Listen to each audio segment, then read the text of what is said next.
اخبار مهمه عن نادي الزمالك. هنتكلم على اصابه محمود حمدي الونش بقطع في الرباط الصليبي، هنتكلم على عوده حمزه المسلوسي ونبيل عماد دونجا في قائمه مباراه اسوان، هنتكلم على رحيل عمر جابر ومحمد اشرف رؤى في نهايه الموسم. اتمنى قبل ما نبدا اعمل لايك للفيديو ده، ولو انت جديد عندي في القناه اشترك في القناه وفعل الجرس على الكل.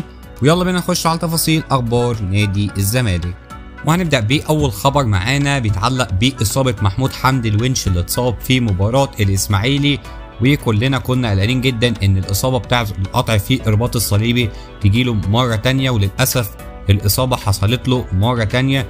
هو يدوب كان راجع للملاعب ما بقالوش غير شهرين والاصابه تتكرر مره تانية، ولكن قدر الله ما شاء فعل. محمود حمدي الونش لعيب راجل جدا وان شاء الله يرجع بألف سلامه، ولكن الاصابه دي عيبها ان هي بتطول جامد جدا. يعني ممكن محمود حمدي الونش يرجع لنا كده على الدوري الجاي مثلا في شهر 1 الجاي او 2، تقعد الاصابه دي ممكن من 7 ل 9 شهور على حسب طبعا فتره التاهيل.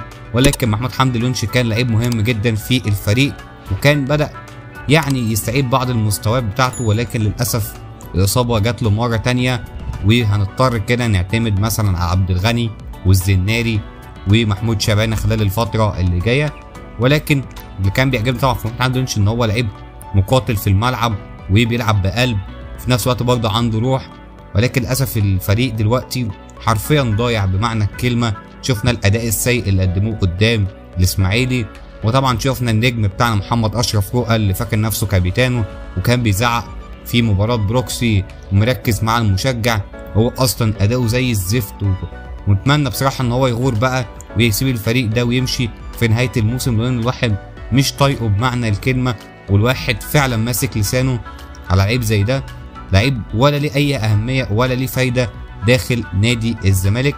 مش هتكلم عليه اكتر من كده، مش هديله يعني حجم اصلا، لان هو ما عملش حاجه لا في الموسم ده ولا الموسم اللي فات ولا حتى الموسم اللي قبليه.